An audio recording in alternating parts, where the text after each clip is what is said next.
When I was still a child, my father developed my sense of direction, and now, as an adult, I trust my ability to navigate space.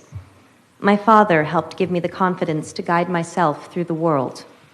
I became a parent for the first time. I remember the indescribable and, as I understand it, pretty universal experience of holding my week-old son and feeling my priorities change on a cellular level.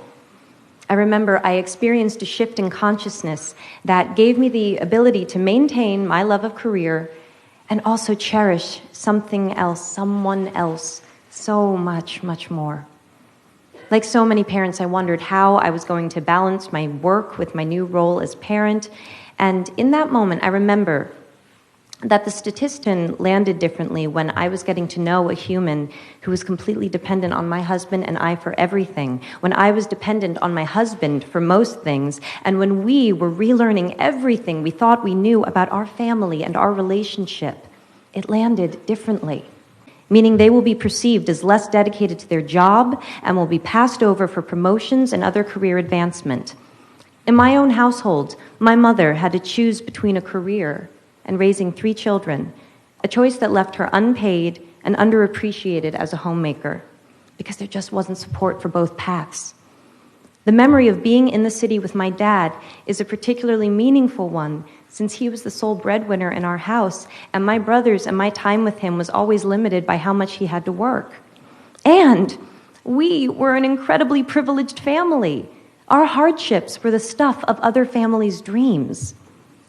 The deeper into the issue of paid parental leave I go, the clearer I see the connection between persisting barriers to women's full equality and empowerment and the need to redefine and in some cases destigmatize men's roles as caregivers. In other words, thank you.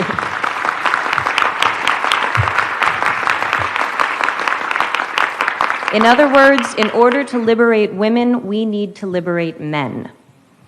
The assumption and common practice that women and girls look after the home and the family is a stubborn and very real stereotype that not only discriminates against women, but limits men's participation and connection within the family and society. These limitations have broad-ranging and significant effects for them and for the children. We know this. So why do we continue to undervalue fathers and overburden mothers? Paid parental leave is not about taking days off work. It's about creating the freedom to define roles, to choose how to invest time, and to establish new, positive cycles of behavior.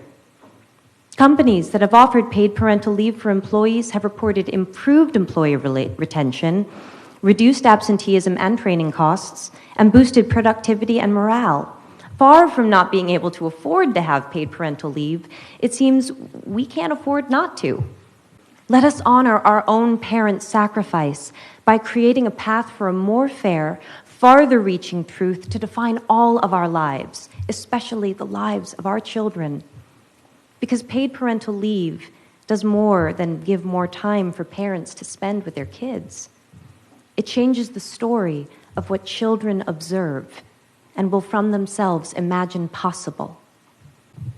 We must ask ourselves, how will we be more tomorrow than we are today? The whole world grows when people like you and me take a stand, because we know that beyond the idea of how men and women are different, there is a deeper truth, that love is love and parents are parents. Thank you.